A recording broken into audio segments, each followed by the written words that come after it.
안녕하십니까. 코로나19 통합뉴스룸 5시 뉴스입니다.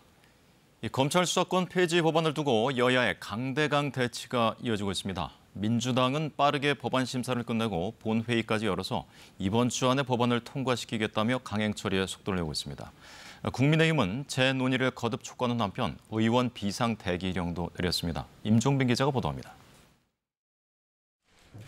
민주당은 여야가 합의한 검찰 수사권 폐지 법안 중재안을 이번 주 안에 처리하겠다는 방침을 고수했습니다. 오늘 안에 법사위 전체 회의까지 열어 법안 심사를 끝내고 이르면 내일 본회의까지 열어 통과시키겠다는 겁니다. 국민의힘의 합의 파기에는 윤석열 당선인의 의중이 깔려 있다고 비판했습니다. 입법부의 최종 결정을 당선인 의중만으로 파기한다면 국회를 거수기 삼은 수십 년 전의 독재 정치로 후퇴하는 것임을 명심하기 바랍니다. 국민의힘은 법안 강행 처리에 대비해 의원 모두에게 비상대기령을 내리는 한편 재논의를 하자고 민주당에 재차 촉구했습니다. 권성동 원내대표는 중재안을 그대로 통과시킨다면 정치 야합, 셀프 방탄법이라는 국민지탄을 면할 길이 없다고 말했습니다.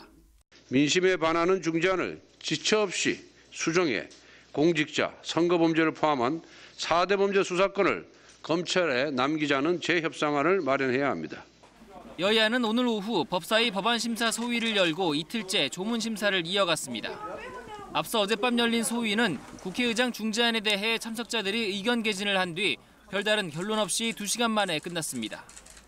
이런 가운데 중재안 합의를 이끌었던 박병석 국회의장이 양당 원내대표를 불러 해법 모색에 나서기도 했습니다. 하지만 서로 입장차만 확인한 상황에서 양당은 오늘 오후 각각 의원총회를 열어 대응책을 논의하는 등 대치를 이어갔습니다. KBS 뉴스 임종빈입니다. 문재인 대통령이 어젯밤 방송 대담에서 검찰의 정치화 문제를 지적한 데 대해 윤석열 당선인 측이 정권이 권력을 사유화한 게 문제의 본질이며 윤 당선인이 탄생한 배경이라고 밝혔습니다. 자세한 내용 인수위 취재기자 연결해서 알아봅니다. 이유민 기자, 우선 어제 있었던 문 대통령 대담에 대한 당선인 측의 반응 자세히 전해주시죠. 네, 문재인 대통령은 어제 JTBC 방송과의 대담에서 검찰의 정치화 문제를 지적했는데요. 이에 대해 윤 당선인 측은 검찰 정치화의 본질은 정권이 권력을 사유화했기 때문이라고 밝혔습니다. 배현진 당선인 대변인은 정권이 권력을 사유화해 국민이 피로감을 느끼고 있다며 윤 당선인이 탄생한 배경도 바로 그 때문이라고 말했습니다. 사실상 문 대통령의 어제 발언을 맞받은 것으로 해석됩니다. 문 대통령은 어제 대담에서 윤 당선인이 다른 당 후보가 돼 대통령에 당선된 건 아이러니한 일이라고도 언급했는데 윤 당선인 측은 이에 대해서도 문 대통령과 민주당이 그 이유를 가장 잘 알고 있을 거라고 생각한다는 반응을 내놨습니다. 배 대변인은 지난주 여야가 검찰 수사권 폐지 중재안에 합의할 때 윤 당선인이 권성동 국민의힘 원내대표에게서 상황을 보고받았다고도 전했습니다. 다만 의사 과정에 개입이나 주문을 한 건 아니라며 선을 그었습니다. 권 원내대표는 어제도 윤 당선인과 만나 30분간 독대한 것으로 전해졌는데 윤 당선인 측은 대화 내용에 대해선 확인되지 않는다며 말을 아꼈습니다. 윤 당선인은 오늘도 민생 행보를 이어갔죠? 네, 윤 당선인은 오늘 오전 인천을 방문해 도로 건설 현장과 전통시장 등을 둘러봤습니다. 윤 당선인은 민생에 헌법 정신이 있다며 대통령의 첫째 임무는 헌법 가치를 잘 실현하는 것이라고 강조했습니다. 윤 당선인은 그간 검찰 수사권 폐지 국면 속에서 헌법 가치의 중요성을 언급해왔는데 오늘 발언도 그 연장선상에서 나온 것으로 풀이됩니다. 한편 인수위는 어젯밤 열린 북한의 열병식에 대해 평화와 대화를 주장해온 북한이 실제로는 평화를 위협하는 수단들을 개발하는 데 몰두했다고 비판했습니다. 그러면서 새로 출범하는 윤석열 정부는 한미동맹을 강화하고 북한의 핵과 미사일 위협에 대응할 한국형 삼축 체계 능력을 조속히 완성해 나갈 것이라고 했습니다.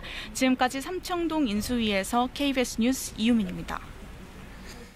한덕수 국무총리 후보자에 대한 국회 인사청문회가 자료 제출 미흡을 이유로 민주당과 정의당이 불참하면서 파행 끝에 법정 청문 시한을 넘기게 됐습니다. 앞으로 심사 경과 보고서 채택과 본회의 임명 동의안 표결도 쉽지 않을 것으로 보여 임명까지는 큰 어려움이 예상됩니다. 송낙규 기자가 보도합니다. 이틀째 열린 한덕수 총리 후보자 인사청문회는 또다시 반쪽 회의로 시작했습니다. 민주당 의원들은 자료 제출이 미흡하다는 이유로 어제에 이어 오늘도 불참했습니다. 민주당은 김앤장 법률사무소의 고액 고문료 논란과 외국계 회사를 상대로 억대 임대료를 받았다는 의혹에 대한 제출 자료가 부실하다고 지적했습니다. 4년 4개월을 근무하면서 20억을 받았다는데 한 일은 간담회 4번 참석이 다란 말입니까? 국민께서 이 해명을 어떻게 납득할 수 있겠습니까? 국민의힘은 새 정부 발목을 잡겠다는 정략적 의도다. 과도한 자료 제출 요구라며 맞섰습니다. 1090건은 문재인 정부의 김부겸, 정세균, 이낙연 그 총리 후보자 시절에 총 916건보다 더 많은 그런 건수입니다. 어제에 이어 오늘도 전체 청문위원 중 과반이 불참한 상황. 이대로라면 본회의 임명 동의안 표결은커녕 심사 경과 보고서 채택도 어려운 만큼 국민의힘은 민주당의 일정 재조정 요청을 받아들였고 청문회는 개의 30분 만에 끝났습니다. 한 후보자는 이틀째 선서는 물론 질의 답변 없이 퇴장했습니다.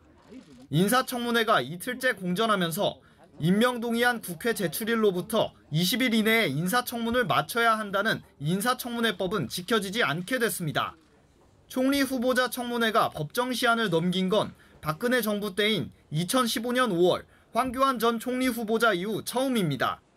여야는 일단 다음 달 2일과 3일 한 후보자에 대한 인사청문회를 다시 열기로 잠정 합의했습니다. KBS 뉴스 송락규입니다. 북한이 조선인민혁명군 창건 90주년을 기념해 어젯밤 대규모 열병식을 연 것으로 확인됐습니다. 김정은 국무위원장도 참석해 핵무력 강화를 강조했는데요. 신형 SLBM을 비롯한 다양한 무기도 공개했습니다. 송영석 기자입니다. 북한이 어젯밤 빨치산 부대인 조선인민혁명군 창건 90주년을 맞아 대규모 열병식을 열었습니다. 북한 매체들은 하루 뒤인 오늘 열병식 사진과 함께 김정은 국무위원장의 연설 내용을 공개했습니다. 김 위원장은 군사기술 현대화를 강조하며 핵무기를 최대한 빨리 강화시키기 위한 조치들을 계속 취해 나갈 거라고 강조했습니다. 특히 핵무력의 기본 사명은 전쟁 억제에 있지만 어떤 세력이든 북한의 근본 이익을 침탈하려 든다면 핵을 쓰지 않을 수 없다고 경고했습니다. 그러면서 핵무력은 언제든 철저히 준비돼 있어야 한다고 말했습니다. 열병식에는 다양한 무기들이 등장했습니다. 잠수함 발사 탄도미사일 SLBM은 지난해 선보였을 때보다 탄두부가 커지고 길이도 1m가량 늘어난 것으로 분석됐습니다. 핵탄두 장착 등을 염두에 둔 것으로 보입니다. 이 밖에도 올해 잇따라 시험 발사한 대륙간 탄도미사일 화성 17형을 비롯해 개량된 형태의 극초음속 미사일 화성 8형도 공개했습니다. 이번 열병식은 김정은 위원장 집권 이후 12번째로 지난해 9월 9일 정권 수립 기념일 열병식 이후 7개월 만입니다. 정부는 북한 열병식 등에 대해 한반도와 지역 정세의 긴장을 초래하는 행동을 즉각 중단하라고 촉구했습니다. 또 한반도의 완전한 비핵화와 항구적 평화 구축을 위해 외교적 해결의 길로 조속히 나오라고 밝혔습니다. KBS 뉴스 송영석입니다. 오늘 코로나19 신규 확진자가 8만 명대를 기록한 가운데 지난주 기준 전국과 수도권 코로나19 위험도가 14주 만에 한 단계 낮아진 중간 수준으로 평가됐습니다. 하지만 재감염 추정 사례는 한 달 사이 2배 이상 급증했습니다. 조혜진 기자입니다. 오늘 0시 기준 코로나19 신규 확진자는 8만 361명입니다. 누적 확진자는 1,700만 9천여 명입니다. 국민 3명 중 1명꼴로 코로나19에 확진된 겁니다. 위중증 환자는 55명 줄었고 신규 사망자는 55일 만에 2자릿수로 떨어져 82명 늘었습니다. 지난주 전국과 수도권 기준 코로나19 주간 위험도 역시 약 석 달 만에 높음 단계에서 중간 단계로 하향 조정됐습니다. 다만 비수도권은 지난주에도 높음 단계를 유지했습니다. 방역당국은 확진자 수가 줄고 있지만 비수도권의 병상 가동 상황 등을 고려했다고 설명했습니다. 이 같은 감소세가 이어지면 오는 5월 중에 하루 평균 신규 확진자 수는 4만 명대로 절반 이상 줄어들 것이라는 예측도 나옵니다. 하지만 2번 이상 감염되는 재감염 추정 사례 역시 5만 5,906명으로 한 달 전보다 약 2배 이상 늘었고 3번 이상 감염된 사례도 나오고 있습니다. 또 미국과 캐나다 등에는 스텔스 오미크론보다 전파력이 20%가량 더 높은 신종 변이 바이러스가 보고되고 있습니다. 해당 변이 바이러스는 국내 유입된 제조합 변이 바이러스와는 다른 스텔스 오미크론의 하위 변이 바이러스입니다. 이 변이는 작년 12월 미국에서 처음 검출되었는데 미국에서 불과 2주 만에 점유율이 6.9%에서 19%로 높아졌습니다. 이에 정부는 거리 두기가 전면 해제됐지만 사적 모임 규모와 시간을 최소화하고 실내에서는 취식할 때를 제외하고는 마스크를 착용해달라고 요청했습니다. 또 예방접종과 손 씻기, 환기, 소독 등 개인 방역 6대 수칙을 발표하고 이를 준수해달라고 당부했습니다. KBS 뉴스 조혜진입니다. 중국의 수도 베이징시가 코로나19 확산에 대응하기 위해 사실상 전 주민을 대상으로 PCR 검사를 하기로 했습니다. 집단 감염이 발생한 일부 지역은 사실상 봉쇄했습니다. 베이징에서 조성원 특파원입니다. 베이징시가 코로나19 전수조사 대상을 긴급 확대했습니다. 베이징시 16개 구 가운데 11개 구 주민은 이번 주 모두 3차례 PCR 검사를 받아야 합니다. 베이징 인구 2,100만여 명 가운데 90%가 거주하는 지역입니다. 베이징 외곽 농업 지역을 제외하면 사실상 베이징 전 시민을 일제히 검사하는 겁니다.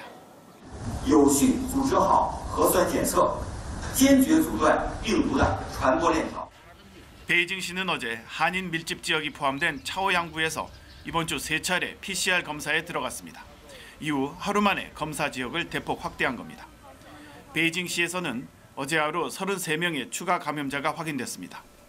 주말과 휴일 각각 20명 안팎의 감염자가 나온 것과 비교해 증가 추세입니다. 베이징시는 앞서 차오양구의 약 15제곱킬로미터 지역의 이동을 제한해 사실상 봉쇄했습니다. 이 같은 강력한 조치 속에 어제는 시민들이 사재기에 나섰습니다. 갑작스레 시작해 벌써 한 달 가까이 봉쇄를 이어가고 있는 상하이의 상황이 직접적인 영향을 미쳤습니다. 大家都害怕嘛，害怕北京出现这种情况，所以说都在囤东西。 중국은 격리와 봉쇄 중심의 이른바 제로 코로나 정책을 고수하고 있습니다. 일상 회복을 향해 나아가는 한국 등 주변국들과는 사뭇 다른 대응입니다. 베이징에서 KBS 뉴스 조성원입니다. 윤석열 대통령 당선인이 일본에 파견한 한일 정책협의 대표단 정진석 단장은 오늘 오전 기시다 후미오 일본 총리와 만나 미래지향적인 한일 관계 발전을 위해 양국이 서로 노력하기로 의견을 모았다고 말했습니다. 정 단장은 오늘 면담 결과를 이같이 전하면서 기시다 총리에게 윤 당선인의 친서를 전달했다고 밝혔습니다. 오늘 면담에서는 일본군 위안부 등 과거사 문제에 대한 언급도 있었는데 이에 대해 기시다 총리는 양국 간 현안 해결이 필요하다는 견해를 밝혔다고 일본 NHK는 보도했습니다. 올해 우리 경제의 1분기 국내 총생산 GDP 성장률이 0.7%에 그쳤습니다. 수출은 선방했지만 이 소비와 투자가 줄면서 성장세가 꺾인 것으로 분석했습니다. 올해 성장률 3% 한국은행은 가능하다고 했지만 높은 물가와 대외 환경 변화가 영향을 줄 것으로 보입니다. 오수호 기자가 보도합니다. 한국은행이 발표한 올해 1분기 국내 총생산 GDP는 전분기보다 0.7% 늘어난 데 그쳤습니다. 지난해 3분기 GDP 성장률이 0.3%로 떨어진 뒤 4분기에 1.2%로 반등했지만 다시 0%대를 기록한 겁니다. 부문별로 보면 민간 소비가 오미크론 유행 등의 영향으로 0.5% 줄었습니다. 투자도 정부 부문이 전분기보다 줄어들면서 설비와 건설 투자 모두 감소했습니다. 그나마 수출이 반도체와 화학 제품을 중심으로 4.1% 늘면서 경제 성장을 뒷받침했습니다. 한국은행은 우크라이나 사태가 장기화되고 세계 경제 성장세가 꺾이면서 수출에 부정적인 영향이 커지고 있다고 진단했습니다.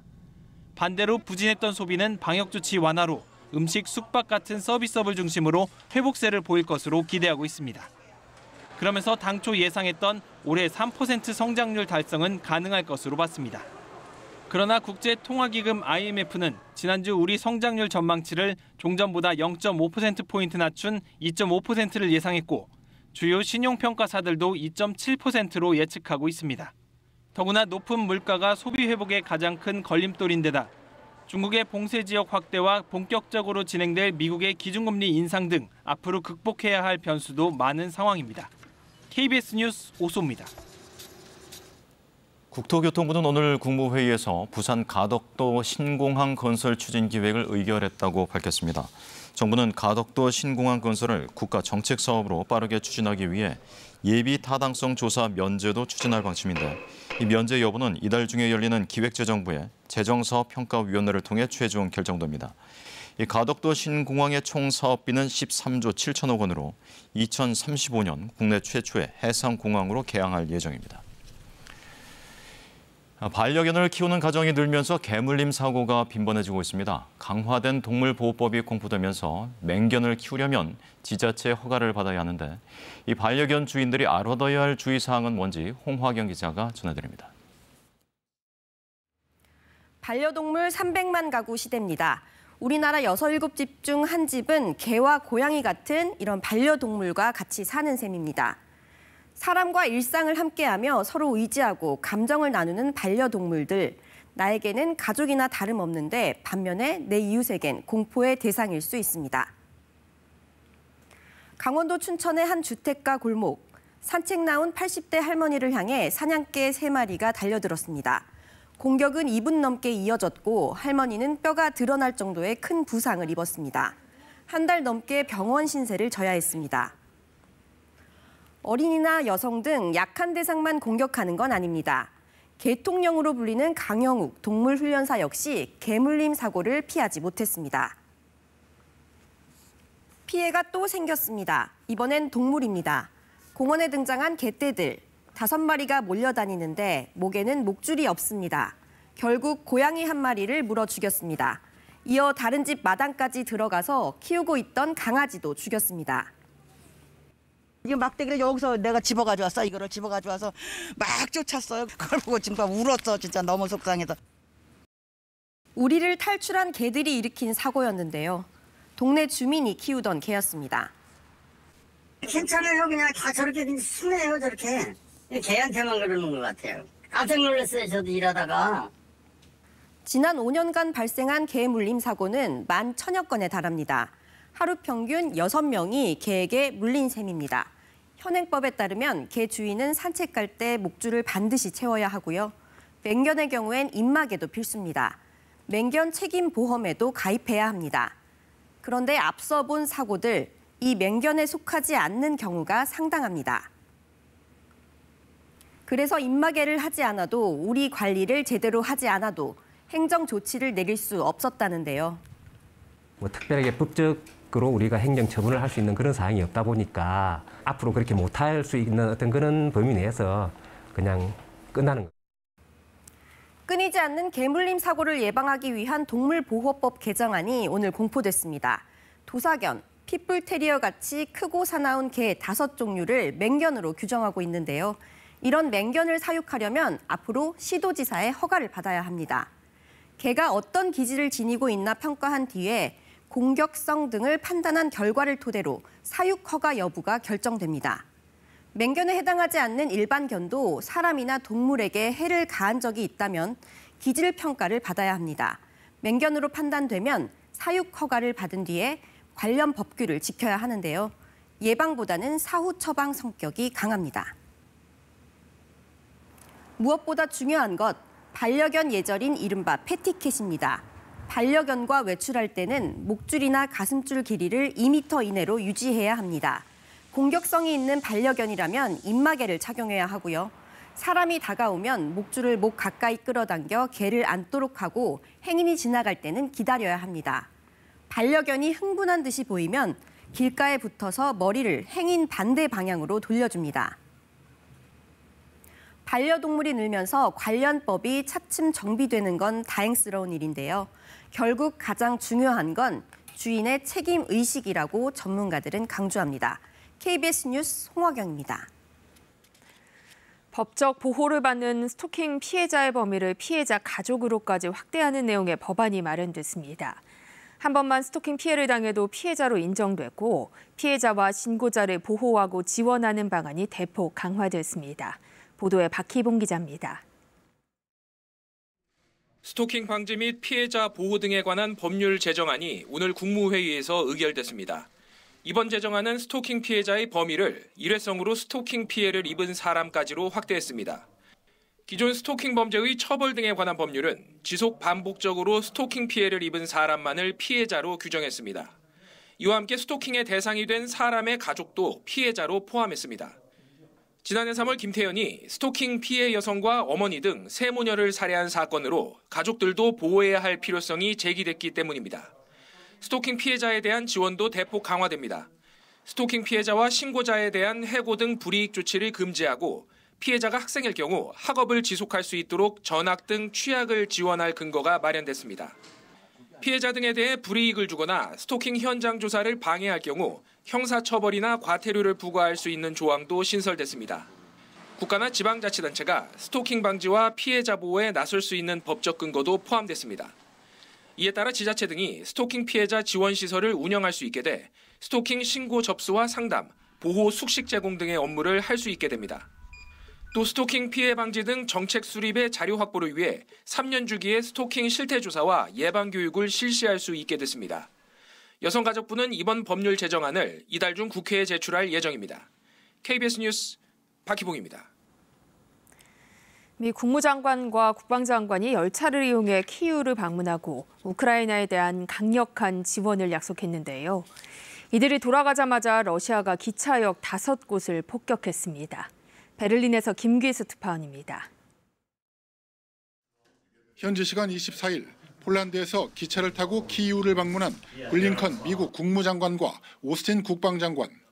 젤렌스키 대통령과 만나 우크라이나에 대한 미국의 연대와 더 큰 지원을 약속했습니다. 이번 전쟁에서 우크라이나가 승리할 것이라고도 했습니다.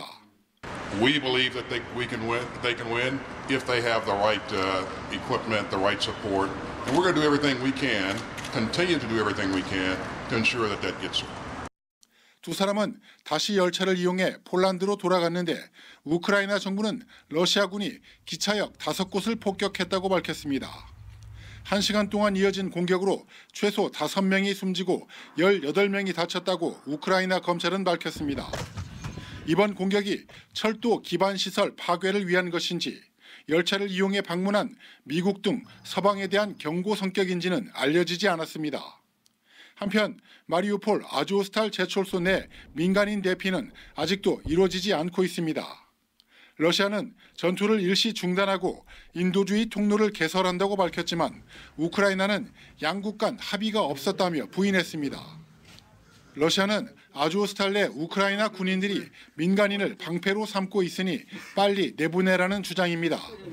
반면 우크라이나는 인도주의 통로는 양측의 합의로만 가능한데 러시아의 일방적 발표라고 반박했습니다. 아조스탈 제철소에는 2천여 명의 우크라이나 군인과 민간인 1,000여 명이 남아있는 것으로 알려졌습니다. 베를린에서 KBS 뉴스 김규수입니다. 테슬라의 최고 경영자 일론 머스크가 우리 돈 55조 원의 트위터를 인수한다고 공식 발표했습니다. 표현의 무제한 자유를 공언해온 머스크가 트위터를 어떻게 변화시킬지 관심이 쏠리고 있습니다. 뉴욕에서 한보경 특파원입니다. 전기 자동차 업체 테슬라의 최고 경영자 일론 머스크가 소셜미디어 기업 트위터를 440억 달러, 우리 돈 55조 원 가량에 인수하게 됐습니다. 머스크가 지난 14일 트위터 인수 의사를 공식적으로 밝힌 지 11일 만에 전격 계약이 성사됐습니다. 트위터 측은 공식 사이트 성명을 통해 머스크에게 주당 54달러 20센트, 총 440억 달러에 매각하기로 합의했다고 밝혔습니다. 트위터 주주들은 트위터 보통주 한 주당 54달러 20센트씩을 받게 된다는 의미입니다. 브렛 테일러 트위터 이사회 의장은 가치와 확실성, 자금 조달에 초점을 맞춰 머스크의 제안을 평가했다고 밝혔습니다. I think there were two issues that really changed the board's mind to do a U-turn on the Musk bid. One was the financing. Once Musk outlined the financing, that really was the clock striking 12 for the board, put their feet to the fire. And second was no other bidder coming. 머스크도 성명을 통해 민주주의의 기반은 표현의 자유라면서 인류의 핵심적인 문제들이 논의되는 트위터를 그 어느 때보다 더 낫게 만들고 싶다고 밝혔습니다. 머스크는 트위터를 인수하게 되면 비상장사로 전환하겠다고 밝힌 바 있어 거래가 완료되면 트위터는 머스크 개인 소유의 회사가 될 전망입니다. 미국 언론들은 표현의 무제한 자유를 공언해온 머스크가 현재 혐오 발언 등을 제한하는 트위터 내부 규제를 얼마나 풀지에도 관심이 쏠리고 있다고 전했습니다. 뉴욕타임즈는 일론 머스크의 이번 트위터 윈수를 세계에서 가장 영향력 있는 소셜미디어를 품에하는 세계 최고 갑부의 승리라고 표현했습니다. 이번 인수 작업은 올해 말까지는 마무리될 거란 전망입니다. 뉴욕에서 KBS 뉴스 한보경입니다. 이어서 오늘의 주식 시황을 KB증권에서 전해드립니다. KB증권입니다. 크게 흔들렸던 시장이 평정심을 되찾은 화요일이었습니다. 코스피가 낙폭 과대인식과 주요 기업들의 호실적에 반등했고 코스닥은 기관의 사자의 상승폭을 키우며 하루 만에 900선을 회복했습니다. 오늘 코스피는 11.18포인트 오른 2668.31에 코스닥은 11.32포인트 추가한 911.16에 마감됐습니다. 전일 미국 증시에서 주요 지수는 국채금리가 큰 폭으로 하락하자 기술주가 반등하며 일제히 상승했습니다. 코스피도 기관 투자자의 순매수 속에 상승 전환했으나 외국인 투자가들이 어김없이 매도 물량을 쏟아내며 지수 상승폭을 제한했습니다. 코스피 시총 상위권은 상승과 하락 종목이 뚜렷하게 구분되는 모습이었습니다. 깜짝 실적을 내놓은 현대차와 기아가 급등한 반면 보호예수 해제를 하루 앞둔 LG에너지솔루션은 약세를 기록했습니다. 한편 게임주 펄어비스가 이날 중국 진출작 흥행 소식에 강세를 보였고 셀트리온 그룹주는 새 정부의 바이오 헬스 분야 육성 소식에 수혜를 받으며 크게 올랐습니다. 오늘 원달러 환율은 90전 오른 1250원 80전에 거래를 마쳤습니다. 지금까지 KB증권이었습니다. 오전까지만 해도 남해안과 제주에 여름철 같은 비가 집중됐었는데요. 현재는 비가 대부분 그친 상태입니다. 비가 그친 뒤에도 차가운 북풍이 밀려오겠습니다. 두 기압 차이에서 차가운 공기가 내려올 것으로 예상이 되는데요. 오늘 저녁부터 기온이 떨어지기 시작해서 내일 아침은 오늘보다 6도가량 낮겠습니다. 내일은 따뜻한 옷을 챙기셔야겠습니다. 바람도 강하게 불면서 중부지방과 호남을 중심으로 더욱 강한 돌풍이 예상됩니다. 하늘은 대체로 맑게 드러나겠습니다. 아침에 서울 11도, 대구 13도로 오늘보다 기온이 큰 폭으로 내려가겠고요. 한낮에는 서울이 23도, 대구 22도, 광주 24도 등 오늘보다 기온이 낮겠습니다. 고온 현상이 한풀 꺾이겠습니다. 바다의 물결은 동해상에서 최고 3.5m까지 높게 일겠습니다. 당분간 큰 일교차에 주의하셔야겠습니다. 날씨 전해드렸습니다. 코로나19 통합 뉴스룸은 7시 뉴스에서 이어집니다. 시청해주신 여러분 고맙습니다.